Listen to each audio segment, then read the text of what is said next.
नमस्कार दोस्तों, आशा करती हूँ आप सभी स्वस्थ व सुरक्षित होंगे और आपके परिवार में भी सभी लोग स्वस्थ और सुरक्षित होंगे।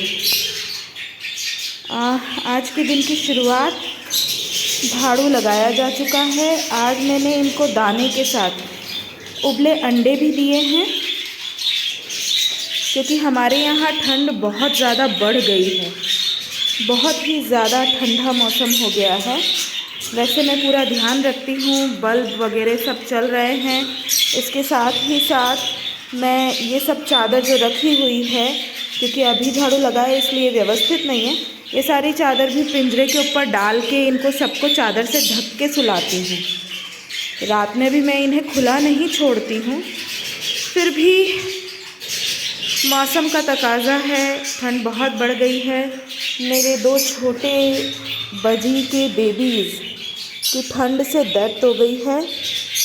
इनको ठंड लग गई थी तो इनकी मदर ने इनको फीड नहीं करवाया और इनकी डेथ हो गई है। एक और न्यूज़ आपको देनी है जो कि बहुत बुरी है। अभी ठंड के मौसम में सारी न्यूज़ जो होगी ज़्यादातर बुरी ही होगी। वो बच्चा, वो नया मेहमान जिसे मैं पाल रही थी, जिसको 1.5 महीना हो गया था मुझे पालते हुए, उसको पहले लिवर में इन्फेक्शन हुआ था जब वो 5 दिन का था तब। तो उसका पूरा इलाज करवाया गया था, वो ठीक हो गया था। उसके बाद उसको चेस्ट में इन्फेक्शन हो गया था। जैसा कि मैंने बताया कि हमारे यहाँ मौसम बहुत ठंडा हो गया है, ठंड बहुत ज़्यादा है। तो वो बच्चा, उसको चेस्ट इन्फेक्शन हो गया था ठंड के कारण। हालांकि मैं उसे 100 वाट के बल्ब में रख रही थी। मैंने सिर्फ 2 दिन के लिए उसको बाहर निकाला था, क्योंकि वो पिंजरे में नहीं रहना चाह रहा था या डब्बे में नहीं रहना चाह रहा था। तो मैंने 2 दिन के लिए उसे सिर्फ और सिर्फ 1-2 घंटे के लिए बाहर निकाला था। मैंने आपको वीडियो में भी दिखाया था। उसके बाद मैंने उसे वापस 100 वाट के बल्ब के अंदर कर दिया था। पर उसे ठंड लग गई, उसको चेस्ट इन्फेक्शन हुआ। मैं उसका पूरा ट्रीटमेंट करवा रही थी। उसको चेस्ट इन्फेक्शन करीब जब वो 15 दिन का था तब से ही उसको चेस्ट इन्फेक्शन हुआ है और वो सर्वाइव नहीं कर पाया। सडनली उसको सांस लेने में बहुत ज़्यादा तकलीफ़ हुई और मैं जिस जगह पे रहती हूँ वहाँ डॉक्टर की फैसिलिटी अवेलेबल नहीं है। यहाँ से 6 घंटे की दूरी पे डॉक्टर की फैसिलिटी अवेलेबल है और मुझे वहीं से सारी हेल्प मिलती है। तो इमीडिएट हेल्प भी नहीं मिल पाई।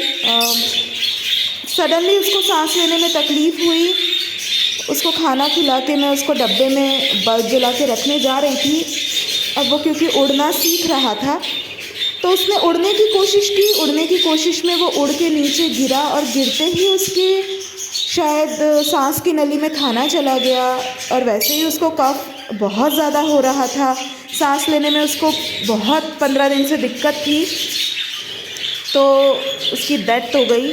मैं कुछ भी नहीं कर पाई। मैंने बहुत कोशिश की पर मुझे ज़्यादा वक्त भी नहीं मिल पाया उस वक्त के लिए और वो बच्चा अब इस दुनिया में नहीं है मेरे लिए। हालांकि ये रूही के जाने के बाद दूसरी सबसे बड़ी दिल दहला देने वाली घटना थी, क्योंकि मैं अपने सारे बर्ड बेबीज़ को अपने बच्चों की तरह पालती हूँ। वो बच्चे अंडे में से मेरे हाथ में निकलते हैं।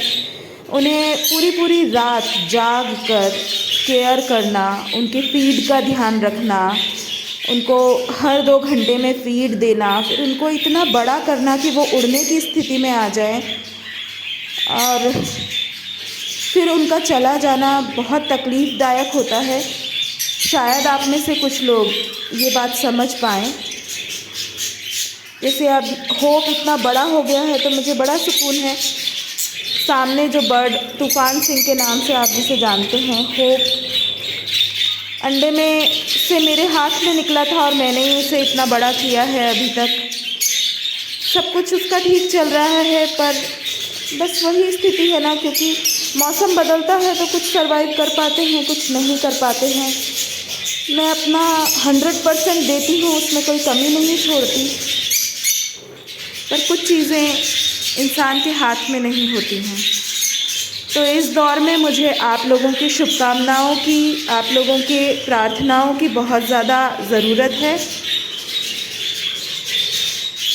कृपया वो सब देते रहें।